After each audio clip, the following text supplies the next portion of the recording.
अस्सलाम वालेकुम। आज मैं आपको एक मशहूर और आम बड़ी बीमारी कब्ज़ के बारे में मुकम्मल तफ़सील से बताऊँगा।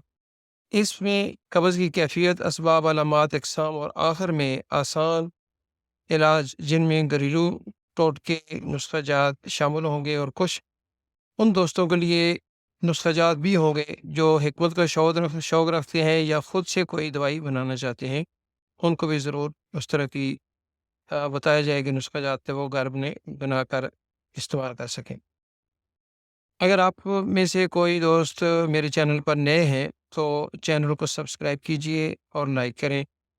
और आखिर में अगर अपनी सेहत चाहते हैं और ये वीडियो आपको अच्छी लगे, अपने प्यारों से ज़रूर शेयर कीजिए। कब्ज़ की कैफ़ियत जो है वो ये ऐसी होती है कि अगर रोज़ाना पखाना एक टाइम पर आए तो फिर तो ठीक है। अगर टाइम आगे पीछे हो और यानी कभी दूसरे रोज़ कभी तीसरे रोज़ आया करे या औकात में तब्दीली ना हो लेकिन मिकदार में कम आए, गोया अजाबत बाफ़रागत ना हो, तो इन दोनों सूरतों को कब्ज़ ही कहा जाएगा। आजकल बेशुमार लोग इस बीमारी में मुब्तला हैं मगर बेपरवाही करते हैं, इसी वजह से उन्हें तरह तरह की बीमारियाँ चिमटी रहती हैं। क्योंकि कब्ज़ को उम्मुल अमराज़ कहा जाता है। इस वजह से दर्द सर, नज़ला ज़ुकाम, नज़र की कमज़ोरी, दिल की घबराहट, बेचैनी, भूख की कमी, बवासीर वगैरह और पट्ठों की कमज़ोरी, जिस्मानी दर्दें, इस तरह के अमराज़ पैदा हो जाते हैं। इसलिए ये बहुत लाज़मी है कि इस मर्ज़ को मामूली ख़्याल ना किया जाए, बल्कि जब भी कब्ज़ महसूस हो तो उसका प्रॉपर किसी भी क्वालिफ़ाइड हकीम के से राब्ता करके चेकअप करवा के उससे मुकम्मल इलाज करवाया जाए। इसमें जो कब्ज़ के असबाब हैं, वो ज़्यादातर चाय का ज़्यादा इस्तेमाल करना, सिगरेट, अफ़ीम खाना, दिमागी मेहनत की ज़्यादती, दूध और घी का इस्तेमाल ना करना और इसी वजह से फिर आंतड़ियों की खुश्की पैदा हो जाती है।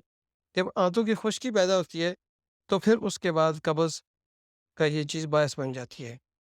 कब्ज़ की अलामात में से रफ़ा हाजत के वक़्त ज़्यादा देर लगती है और फिर बमुश्किल खुश्क सा पखाना ख़ारिज होता है। बाज़ मौके पर तो पखाने के साथ खून भी आ जाता है। कब्ज़ का जो इलाज है, वो थोड़ा-सा मुश्किल है। आर्ज़ी कब्ज़ हो तो मामूली कब्ज़ कुशा दवा से ये दूर हो जाती है, लेकिन दायमी और पुरानी कब्ज़ हो, तो उसका इलाज करना ज़रा मुश्किल मामला है, काफ़ी देर लगती है। उसमें ख़ुसूसन फ़ाइबर वाली चीज़ें, सैलड वगैरह यूज़ करना चाहिए ज़्यादा, पानी का बकसरत इस्तेमाल करना चाहिए और चाय, सिगरेट नोशी वगैरह या नशा कोई करते हैं तो उसको तर्क करना चाहिए। फिर ऐसी अद्वियात या ग़िज़ाएँ इस्तेमाल करें जिनसे आंतों की खुश्की दूर हो जाए और मैदा बिल्कुल फ्रेश हो जाए और अपना फंक्शन ठीक तरीके से करे। जब ग़िज़ा अच्छे तरीके से हज़म होगी, तो वो जुज़्व बदन भी बनेगी और कब्ज़ का बायस भी नहीं बनेगी। इसके बाद जो इससे मुतल्लिक़ नुस्ख़ा जात हैं, 1-2 नुस्ख़ा जात मैं आपसे शेयर करता हूँ। उसके बाद आप लोग मुझे कमेंट्स में बताएँगे कि किस किस्म के नुस्ख़ा जात आप पसंद करते हैं और आपको बताया जाए, जो आप आसानी से खुद बना सकें। इसमें एक रोगन होता है, तेल, जो कब्ज़ कुशा होता है। इस दवा के चंद रोज़ के इस्तेमाल से अ, आंतों की खुश्की अल्लाह के फ़ज़ल व करम से खुश्की जो दूर हो जाती है और कब्ज़ हमेशा के लिए दूर हो जाती है। बड़ी ही बेख़ता और मौसर दवा है। जिन हज़रात को हमेशा कब्ज़ की शिकायत रहती हो, ज़रूर इसको इस्तेमाल करके फ़ायदा उठाएँ। तो नुस्ख़ा हाज़िर है जी।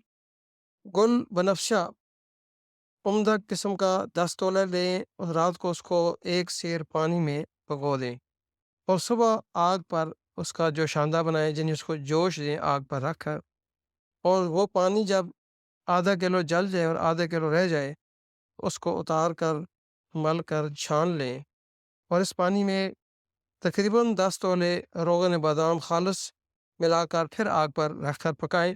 जब तमाम पानी जल कर सिर्फ़ जो तेल है, रोगन है, वो बाकी रह जाए, तो उसको उतार कर किसी शीशी में संभाल कर महफूज़ कर लें।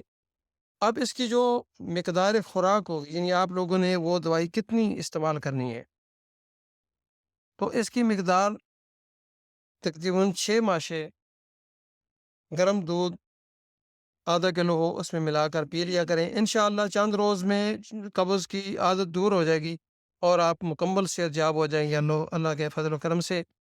اس طرح کی مزید معلوماتی اور فائدہ مند ویڈیوز دیکھنے کے لیے میرے اس چینل کو سبسکرائب کیجیے اور اپنے فرینڈز اور فیملی کے ساتھ ضرور شیئر کیجیے۔ السلام علیکم ورحمۃ اللہ۔